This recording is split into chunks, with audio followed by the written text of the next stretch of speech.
എരുമേലി വിമാനത്താവളത്തിനായി സർക്കാർ കണ്ടെത്തിയ ചെറുവള്ളി എസ്റ്റേറ്റ് ദേവസ്വം ഭൂമി. തിരുവിതാംകൂർ ദേവസ്വം ബോർഡിന്റെ അധീനതയിൽ ഉണ്ടായിരുന്നത് 2203 ഏക്കർ ഭൂമിയാണ്.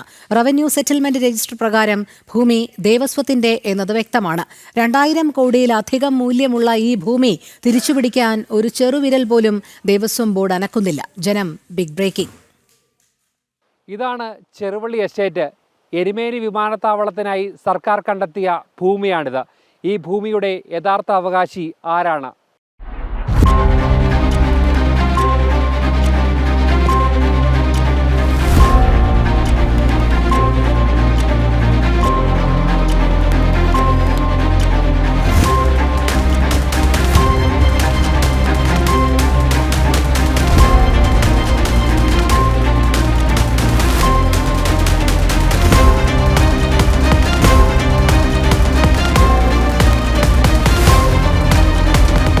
ഉടമസ്ഥാവകാശത്തെ തുടർന്ന് തർക്കഭൂമിയായി കിടക്കുന്ന ചെറുവള്ളി എസ്റ്റേറ്റ്. എന്നാൽ ഈ റവന്യൂ സെറ്റിൽമെന്റ് രജിസ്റ്റർ ഒന്ന് കാണുക. ഇതിൽ വ്യക്തവും കൃത്യവും സ്പഷ്ടവുമായി രേഖപ്പെടുത്തിയിരിക്കുന്നു ചെറുവള്ളി എസ്റ്റേറ്റ് ആരുടെ ഭൂമിയാണെന്ന്.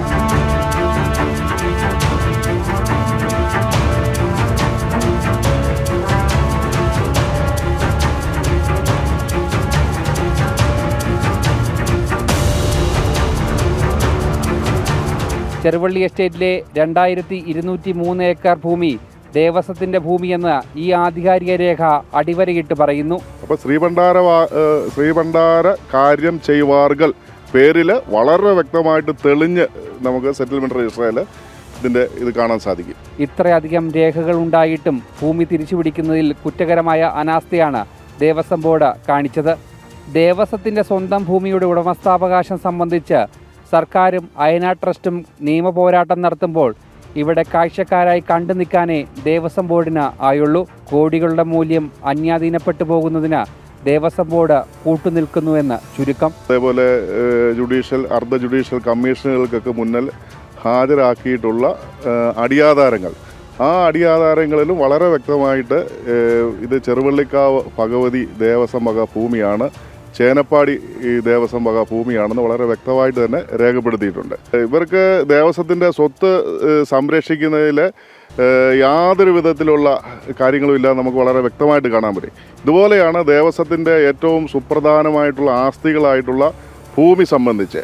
ഇപ്പോൾ എരുമേലിലെ ചെറുവള്ളി എസ്റ്റേറ്റ് 2203 ഏക്കർ വളരെ വ്യക്തമായിട്ട് സെറ്റിൽമെൻറ്റ് രജിസ്റ്ററിലെ ദേവസ്വം ഭൂമിയാണെന്ന് തെളിഞ്ഞു കാണാം.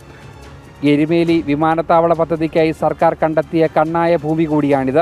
ചെറുവള്ളി എസ്റ്റേറ്റ് ദേവസ്വം ഭൂമിയാണെന്ന് കണ്ടെത്തുന്ന ഔദ്യോഗിക രേഖകളാണ് ജനം TV പുറത്തുവിട്ടത്. ഇനി എന്താണ് ദേവസ്വം ബോർഡിന്റെ നടപടി? മാറി മാറി വന്ന ദേവസ്വം ബോർഡുകൾക്ക് ഈ വിഷയത്തിലുണ്ടായത് അതീവ ഗുരുതരമായ വീഴ്ചയാണ്. ക്യാമറാമാൻ അനീഷ് കാട്ടാക്കടയ്ക്കൊപ്പം അരുൺ കൊടുങ്ങൂർ, ജനം, കോട്ടയം.